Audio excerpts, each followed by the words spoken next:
Nós temos uma doença chamada de eristoblastose fetal, que está ligada a essa... Nós temos uma doença chamada de eristoblastose fetal, que está ligada, então, ao fator RH, tá? E quando é que essa doença vai ocorrer? Essa doença vai ocorrer quando a mãe for negativa, RH negativa, o pai for positivo e existir, então, a possibilidade desses filhos serem, então, positivos também, tá? Então, se a mãe for negativa e o pai for negativo, não vai existir a possibilidade dos filhos serem positivos. Mas, quando a mãe é negativa e o pai é positivo, existe a possibilidade dos filhos serem positivos. E aí, o que acontece? Vamos entender aqui um pouquinho.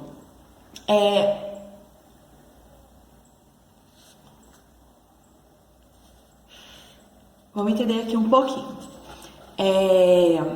Na placenta, a gente tem, durante a gestação, trocas de gases e nutrientes feitos por difusão.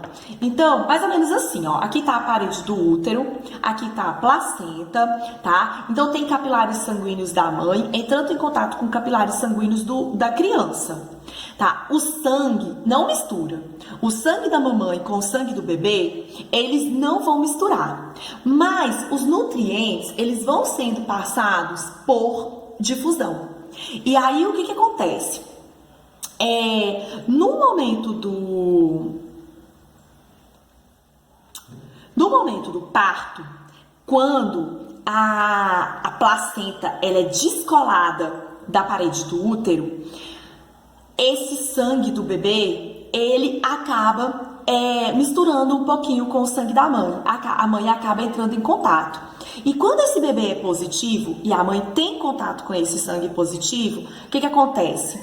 Ela começa a fabricar o anti-RH, tá? Então, no primeiro filho, não teve nenhum problema, tá? O corpo da mãe, ele reconheceu esse RH, ele vai começar a produção de anticorpos, mas o problema é que isso vai ficar gravado na memória imunitária dela. E aí, para um segundo filho, isso pode ser um problema. Então, vamos compreender aqui o que acontece. Olha só.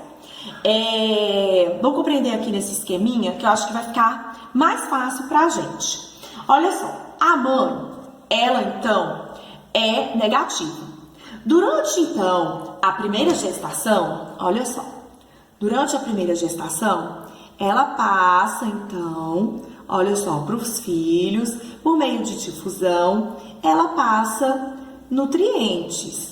Mas esses nutrientes, eles vão ser passados, olha só, por difusão. Não tem contato do sangue da mamãe com o sangue do bebê. Mas alguns anticorpos que a mãe já tenha produzido lá por vacinas, por outras formas, né, que ela tenha fabricado lá, vão pro bebê também, tá? Mas o sangue do bebê não mistura com o sangue da mamãe. Ótimo. Aí, o que acontece? Quando essa criança nasce, então aqui, ó, no momento do nascimento, olha só, no momento do nascimento, vamos colocar aqui, ó, nascimento, ou seja, o que acontece? Descolamento, ó,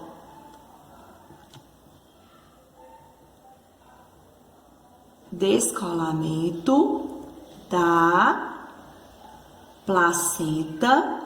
Aí, o sangue do bebê, quando descola lá no útero, rompe capilares sanguíneos. Então, o que acontece?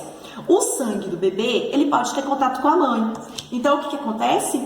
A mamãe, ela entra em contato com esse fator. Olha só.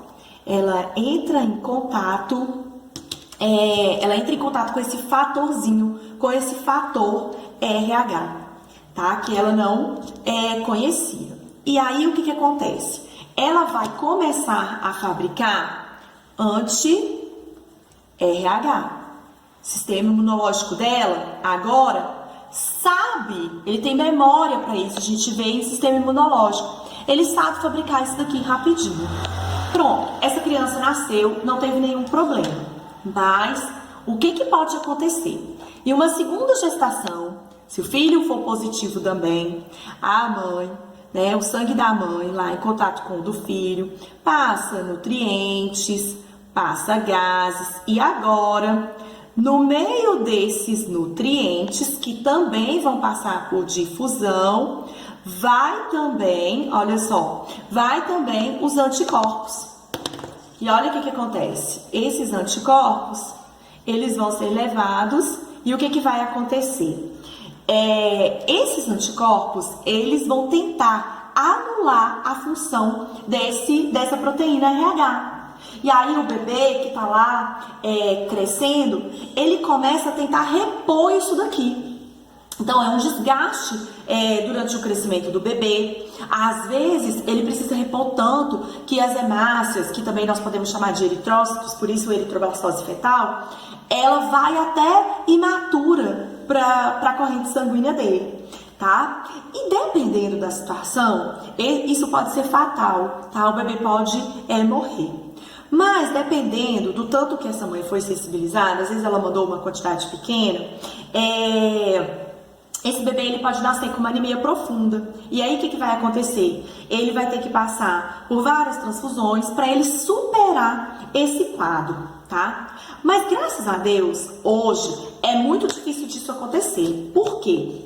Quando esse primeiro filho nasce, né, o médico já sabe que essa mãe ela é negativa e que isso pode acontecer. Ele aplica poucos minutos antes do nascimento do bebê ou um tempinho depois, ele aplica uma injeção nessa mãe. E essa injeção, então, ela tem um soro. E soro, nós sabemos que soro tem o quê? Soro tem anticorpos prontos. Olha só, soro tem anticorpos prontos. E aí, o que esse soro vai fazer? Esse soro, ele vai imediatamente, ele tem os anticorpos prontos, ele vai acabar com esses, vai destruir essas proteínas que a mãe teve contato, impedindo que a mãe comece a fabricar esses anticorpos, para que essa informação não fique na memória imunitária dela. E aí, o que acontece?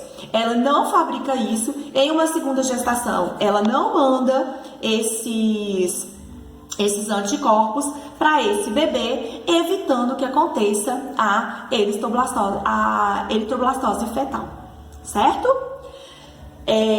Nossa aula foi um pouquinho longa hoje, né? Mas eu espero que tenha dado para vocês compreenderem. E eu não podia deixar, eu gostaria de deixar uma mensagem para vocês. E tem uma frase de Albert Einstein que eu gosto muito, tá? Em que ele fala que no meio da dificuldade encontra-se a oportunidade. E é uma frase bem propícia para o que nós estamos vivendo hoje. Eu espero que, tendo esse tempo maior aí em casa, descansados, né, nós possamos fixar mais o conteúdo, aprender mais, para nós termos bastante sucesso nas provas que nós iremos enfrentar, tanto do Enem quanto do PAS. Beijo no coração.